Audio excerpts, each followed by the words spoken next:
All right, welcome to another video from the Outdoor Analyst. I have a super fun one for you today, and I think it's going to be a little different, maybe even a different perspective, I guess, on the knife world. I have been EDCing fixed blades for years and years and years, and now that I think about it, I actually should have pulled out my original EDC fixed blade where I worked on a Mora, oh gosh, Eldris. And yeah, I can't find it. It's in the bottom of a bin. But I put a clip on the More Eldris day one when it came out and started EDCing that forever. Am I the first one to do that with a small fixed blade? No. But really, during the neck knife rage, well, it was me. I was rocking a pocket fixed blade instead. And I've slowly done that essentially for years in different ways. And honestly, I will pull out a few little examples here of what I've been using for a long time. It's worth digging through the pile for, and then I'll get into what I really think some of the best EDC knives today are. Oh, oh, are they going to be here? Here we go. All right, the original beastie, the More Eldris with a Night Eyes clip. I have backpacked and used this knife, fixed blade EDC, for years. Ever since it came out, this is how I worked with it. From there, I've moved on to different EDCs, but I really liked the LT Wright Patriot because of how small the package is. It's very, very similar to the More Eldris. It had a little bit longer, but it was a little thinner, I think, all along in the pocket. So when you go to pocket this, it's not that bad. You get this much sticking up out of your jeans. Do people know that you have a fixed blade? Yeah, they know you've got a knife on you because you can't really hide that. But without the clip, I started really enjoying just having small leather sheaths tucked into my pocket because it completely disappears in a pair of jeans. This is small enough that now it fills a lot of the pocket up, but nobody knows you have it versus having a clip on there. And honestly, not much has changed in this philosophy as far as I like clip. If I'm kind of being a little more, I don't care if people know that I have a knife on me. And I like a small fixed blade if, it's just nobody, I don't want people to know that I have one, but I want something that's just a little tougher, a little meaner. So that's kind of the two options that I've really settled on long term. But for the last several years, I've found a brand that I've had issues with, truly. Oh, you can kind of see part of one there. Haha. But I found that they are magical in one area, and that is EDC knives. So TM Hunt is the brand that I'm talking about. And I've had my first experience with them was actually pretty bad. I had a large fixed blade in '01. I don't think large fixed blades should be in '01 because I had issues with the steel. And then TM Hunt, in a nutshell, has a very interesting fit and finish. But my next knife was this TM Hunt Hedgehog. And this knife really started to change my mind on the brand. It's a super ergonomic little EDC, and it has a nice little pocket sheath. And I'm still able to throw this in basketball shorts, jeans, and have it completely disappear in the pocket. Granted, it is a little bit bigger than my LT Wright Patriot. So it's kind of a little bit of a trade-off. For me, this is kind of more along the lines of my fishing knife. This is more along the lines of the EDC knife that I really liked just carrying around, going anywhere, because I super like how ergonomic it is. You know, cutting rope, cutting line, cutting cardboard, this thing's awesome. It's '01 tool steel, and that's okay because, I honestly, it's got a coating on it. And, I'm pretty good with keeping up with my knives. I have not had any issues with rust on this, and it has a pretty interesting heat treat. You get okay edge retention out of it. Is it as good edge retention as this A2 and from LT Wright? This is A2 tool steel? No, this is better. But that's okay. They're pretty equal. Honestly, you can't really tell much of a difference between them. Yeah, they're great EDC fixed blades. What kind of moved me to the next level with TM Hunt as being incredible? So I'm going to move the LT Wright off here. Move it out to the edge. Even though I love it, my Hedgehog was just been used all the time. But then I picked up a few other TM Hunts, which really just made me think, this is a brand that he understands ergonomics so well in small knives. So much so that I don't know if anybody else understands ergos that well. This is the Hornet, I think 2.0 from TM Hunt, an AEBL. a very tough tool, not tool steel, a very tough stainless steel. And this thing has a nice, thin, slicey edge. And what caught me was this thing's freaking gorgeous. I love the inlays on this. And I just thought, if he's got the Hedgehog done so well, the ergos on this have to be good. And daggone it, they are. And I love this like Warncliffe blade. It opens packages incredibly well. And that's what this is for, like an EDC, just package opener. This thing's freaking awesome. And the sheath that comes with it is actually pretty decent. I feel like it's a little big for the knife, but size-wise, let me put it up against the Hedgehog here. Let me find that sheath. Size-wise, it's pretty similar to the Hedgehog. So, yeah, it's actually a little hair bit, pardon, a little taller. But as far as like going in the pocket, they're about the same. A little more width. This is actually a much better put together sheath. I really did enjoy this. This is much nicer sheath than the Hedgehog sheath is. This is actually slightly falling apart on me. I'm hoping to Kydex it at some point because there's glue that keeps coming up on the blade half the time when I pull it out. There's so much glue in this sheath. Not really, I don't understand why so much got in there. But this sheath I think is probably an evolution on it, and yeah, it's much better, honestly. Really holds retention well. This knife is so ergonomic, so thin and slicey. It's stainless. It is a pocket carry that I am super happy to carry all the time. And size-wise, I think it is kind of perfect. But let's be real. There are different types of EDC carry. And I think people have really gone over the edge with EDC carry. And a lot of people think like an SE3 is the perfect pocket carry. This knife is huge, and I see people with knives like this all the time trying to like play it off that this is a normal knife to put in your pocket. That is not true. This is too big to pocket carry. I don't care if you even have an awesome Ulta clip on there. This knife's going to stick up like crazy. It's going to be a big knife. People are going to know you have it. And in a lot of ways, that defeats the purpose of an EDC fixed blade for a lot of people. Now, if your job, nobody cares about you having a fixed blade on, well then darn it, great. But how many people actually have that? Even in construction workers. I mean, gosh, you got maybe 1% of the country that doesn't give a crap that you're carrying a fixed blade. Everybody else really does. So that's just a size comparison for a knife that is way too big, I think, for EDC.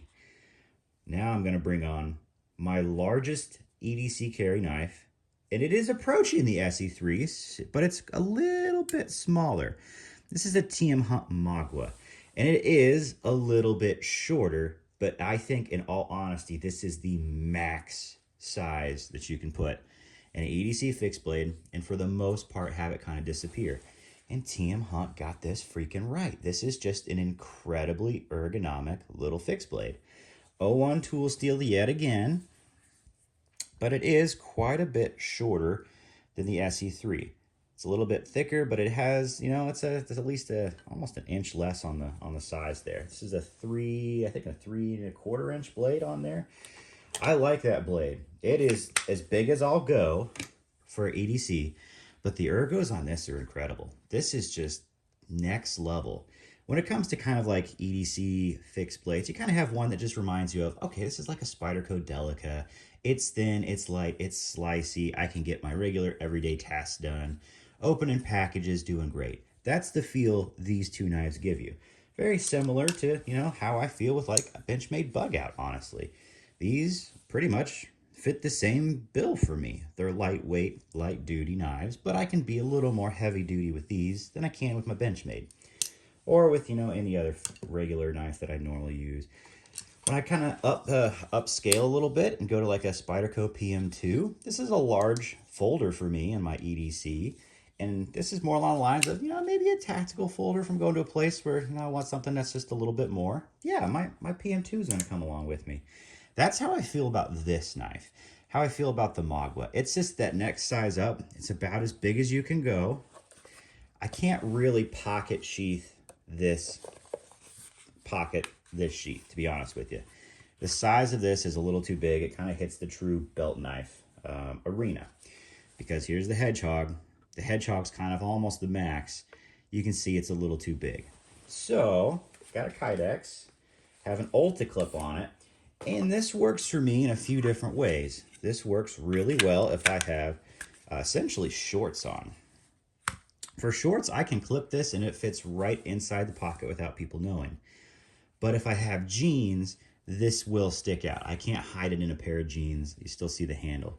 So this knife, essentially for me, and you can see the size-wise, the handle's the difference. This is what's sticking out of your pocket generally, for the most part in most clothes. This is more along the lines of a property EDC for me. I don't care if I'm running around on the property. I've got this in the pocket. I want something a little tougher. I know I'm going to be doing definitely some more work. That's where this knife kicks in for me, and I really do enjoy that. Am I going to say that this knife is the perfect EDC fixed blade? The answer is no, because you can't hide this thing. It's too big. It's too big to conceal completely in all different types of clothing, whereas these are not. So you kind of have to pick your battles. How big of a knife are you going? What's your point of it? Do you want it to be pretty much hidden? Great. Get the smaller style fixed blade. If you want to have something that feels and is more substantial, but you are going to print or people are going to know that you have it most likely, well, that's kind of the trade-off. But I'm not going to, pretend that this is something that's the perfect EDC fixed blade, because it's, I think, honestly, a little too big. If you had to get my opinion, I wish I had the handle scales of this, of these on the Hedgehog. I saw one that was that dual scale, but it was already sold out, and that was the coolest looking little EDC fixed blade I've ever seen. I'll be honest, the aesthetics of these knives and the ergos are what win me over. TM Hunt has just crushed the ergonomic arena for small knives, and he has incredible just chamfering up here. Like, the chamfering is really great, and I think that's what makes these so comfortable, is even though you're up on the steel, it's just super comfortable because it's very well chamfered up there on the guard. And I love that they have that guard there. Ergonomically, these just make sense, and they do an incredible job. Now, I will say to anybody who's not picked up a TM Hunt before, they look gorgeous. The fit and finish is a little rough. The coatings wear very quickly, honestly, way too quickly. I have not done nearly the work I should have done on this knife for the coating to pretty much just wear off. I think it's just like a black wash they do on here. I wish he used a different coating, but it does look cool. I guess it's the aesthetic that you're going for. I'd rather just have like a stone wash personally, but that's a personal thing. It's a look. The coatings are a little rough, and the fit and finish is always not. It's a little bit rough with TM Hunt. They're not always flush. I will say this Hornet is actually really, really good. The only thing kind of sticking proud, it's going to be your lanyard loop. Very, very good fit and finish on this one. Plunge grind's a little bit off, but not we're not talking Bark River plunge grind off. The plunge grinds are usually pretty good, and he has an interesting way that he does his edges. I'm not going to say I love it, but generally you don't get much of an edge on the back end, and then it tapers up into an edge. It makes it something you see in a lot of bushcraft knives. It's got to be his style, just that it's not nearly, there's not much of a sharp, and then it really builds up all the way here. It's truly how he does it. I'm not going to say I love it. I'm not going to say I'm not going to knock it. It's just intriguing. It's an intriguing way to sharpen. I have picked all of these up used. So when I got them all, honestly, the blades were not great. I had to kind of profile and work on them. I think, even though someone said these were all new, it's definitely not true. They're used. That they were just kind of messed up from other people, which is fine. So I can't judge anything on the blades when I got them, because I technically have used models. But I've had to do quite a bit of work on this. This was actually really sharp on the back end when I got it, so I had to really chamfer that down personally. So fit and finish from TM Hunt, it's usually a little bit off, honestly. It's not super, super high-end custom like a Fiddleback Forge. You're not going to be getting that sort of perfection. There'll be kind of gaps in the scales a little bit here. You just have to expect that. That's okay, because these are gorgeous knives. They're ergonomically really great, and as you can tell, it's won me over because I think these are my favorite EDCs, and they really are. These are my favorite EDC fixed blades right now. They fit different things for me. If I'm going to be a utility day, it's going to be this. Kind of out and about, just doing everything like normal, it's going to be my Hedgehog. Out on the property, or a little more tactical, I'm pretty sure I'm going to go hunting with this weekend. I think I am going to pocket clip this in and not worry about carrying anything on my belt. It's just going to be in my pocket, because I have no issues with field dressing a deer with this thing. This is pretty much perfect. And I know, I've got my lawn Humphrey that I'm really planning to use first, but this tempts me. It's gonna be on me when I'm hunting, and I can't really give a knife much more praise than that. So, out in the woods, out in the fields, this is gonna be fantastic. Just to be with me, to take care of, even if I don't field dress with it, at least takes care of all my other knife needs, and it's gonna do a great job. And I'm gonna stick that in my little a little Kydex here, and it's gonna be awesome. So if you didn't know TM Hunt did some of the best EDC fixed blades, look him up. Seriously, his ergos are next level. They are awesome. Now, I always kind of like have that little caveat as far as fit and finish goes, that don't expect perfection by any means, but I think it's worth it. I've gotten great deals on TM Hunts, so I've never like all three of these were used knives for me, and that's kind of cool. Like, they're used and still awesome, and I'm gonna put years on these suckers. So very pumped about that. Yeah, this is just a quick overview. I don't think a lot of people know that that's really what I think his specialty is. He's known for big choppers, and I actually am not the biggest fan of those, but I love these. I love his EDC work. So there's groups of people that like different makers for different reasons. I like them for small knives that he produces. I think they're absolutely incredible. I feel bad about letting more people know about it in some ways, because I'm still looking for this hedgehog and this look, and I feel like it's gonna be harder to get now. But that's okay. That's totally okay. His knives are awesome. Just know that they are pretty awesome, especially ergonomically. I think they are top notch. Alrighty. Well, I hope this was fun. I enjoyed doing it. I'm going to be busy this weekend, so I wish you all the best. And yeah, like, subscribe if you thought this was fun. I hope you enjoy. Hope you get something out of it. And if you like the aesthetic of these, I think the ergos you're really going to enjoy. So yeah, have a fantastic weekend, and I will catch you on the next one.